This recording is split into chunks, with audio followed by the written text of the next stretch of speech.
কথা শুনতে পাচ্ছেন না? এখন শুনতে পাচ্ছেন? আপনাদের কিছু দাবি দেওয়ার বিষয় আমরা জানতে পারছি, যে বিষয়গুলো নিয়ে একটু আপনাদের সাথে বসে আলোচনা করে অবশ্যই সমাধান করতে হবে। সমাধান ছাড়া আমরাও যাব না, সমাধান ছাড়া আপনারাও যাবেন না। বিষয়টা এরকম। আবশ্যিকভাবে আমরা সমাধান করবো ইনশাল্লাহ, যতটুকু সম্ভব আইনের মধ্যে থেকে যা যা করণীয় করা যাবে। যেহেতু আপনাদের একটা আলোচনা নিয়ে, আপনাদের বিষয় নিয়ে পাশে আরেকটি গার্মেন্টস আলোচনা চলছে, তাই তো? তো সেখানে যিনি জিএম আছেন আর এখানে যিনি জিএম আছেন, দুজন তো আলাদা। সেক্ষেত্রে আমার এখনো তাদের সাথে কোনো কথা হয়নি। তো আমি যেহেতু ডিসি স্যারের প্রতিনিধি হিসেবে আসছি, আমার কথা শোনা যাচ্ছে? আমি যেহেতু ডিসি স্যারের প্রতিনিধি হিসেবে আসছি, সেক্ষেত্রে আমাকে একটু সময় দিতে হবে। আমাকে সময় দিয়ে আমার যে কাগজ আছে, যেখানে 11টি দাবি আছে, সেই দাবিগুলোর সাথে তাদেরকে নিয়ে আমাকে বসে একটা সমাধানের দিকে আসতে হবে। এই সময়টুকু তো আপনারা দেবেন।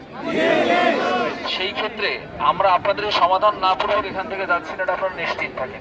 এরপরেও আপনাদের এখানে যে আমার পাশে দাঁড়িয়ে আছেন, কিংবা আমাদের যেখানে গার্মেন্টস থেকে যিনি আসেন, জিএম সাহেব আছেন, ইন্ডাস্ট্রিয়াল পুলিশ আছেন, ইন্টেলিজেন্স আছেন, সবাই আমরা সমাধানটা করার জন্যই আসছি। আপনারা নিশ্চিত থাকেন, আমরা একটা সমাধান করতে পারবো। সেক্ষেত্রে আপনাদের যারা যোগ্য প্রতিনিধি থাকবে, যারা পরিপূর্ণরূপে আপনাদের সমস্ত বিষয় জানেন, তারাই আমাদের সাথে বসবেন। ঠিক আছে? এখন আমাদের একটা অনুরোধ হচ্ছে, আপনারা যে রোদের মধ্যে বসে আছেন সেটা কি রাখবেন, নাকি একটু আমার অনুরোধে আপনারা সরে যাবেন? আচ্ছা, আপনারা এই রাস্তায় অবস্থান, আমার আরেকটা অনুরোধ ছিল, আপনারা একটা অংশ ছেড়ে দিবেন, একটা অংশ রেখে দিবেন। এটা পারবেন কি? আমি একটু বলি আপনারা যেরকম কষ্ট করে এখানে বসে আছেন, ঠিক একই অনেকগুলো মানুষ এই রাস্তা কেন্দ্রিক করে তারা কষ্ট করতে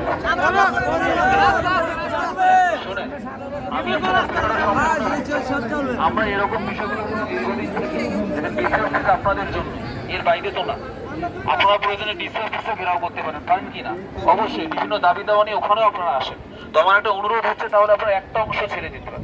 ছেড়ে দিলে কি হবে, অনেক মানুষ আছে যারাও কি আপনাদের অসুস্থ থেকে শুরু করে যারাও কি আজকে তাদেরকে ইনকাম করতে হবে, কাজ করতে হবে, সেই মানুষগুলোকে রাস্তাটা ব্যবহার করতে হবে। এতটুকু তো আপনারা পারেন। আমার কথা কি বুঝতে পেরেছেন? যারা পরীক্ষার্থী আছে এইটাই ঠিক আছে। আর আপনাদের যে আলোচনাটা, সেটা তো আমরা সমাধান করার জন্য এখানে আসি, এর বাইরে কোনো কিছুই নেই।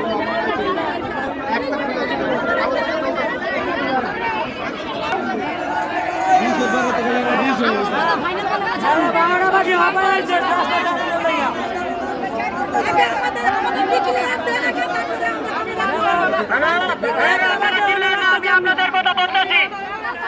এখন আমাদের ম্যাজিস্ট্রেট স্যার যে কথা বলছে, এর জন্য তো আমরা দায়ী না, এর জন্য দায়ী হলো মালিক। আপনারা বসেন বসেন বসেন, আমাদেরকে আপনারা বসেন বসেন। পরিবেশ সৃষ্টি করেন না, আপনারা সবাই বসে ভাই, আপনারা সবাই বসে। উশৃঙ্খল পরিবেশ সৃষ্টি করলে ভাই আমাদেরই ক্ষতি হবে, আমাদের দাবিগুলো সুস্থভাবে পূরণ হবে না ভাই। আপনারা বসেন ভাই, আপনারা সবাই বসে ভাই, আপনারা সবাই বসেন ভাই, উশৃঙ্খল পরিবেশ সৃষ্টি করেন না। এখন আমরা অনেকক্ষণ যাবৎ আন্দোলন করছি, এখন যদি আপনারা কথা না বলতে দেন তাহলে তো আমরা যাইতে যাবো। আপনারা একটু বসেন, আপনারা কথা বলেন না, উনি কথা বলতেছেন, আমি বলতেছি। আর আমার সাথে যারা কথা বলবেন তারা আমার সাথে আসবেন, কিন্তু হইচই করবেন না। হইচই করলে কথা বলতে পারি না, আমার গলা ভেঙে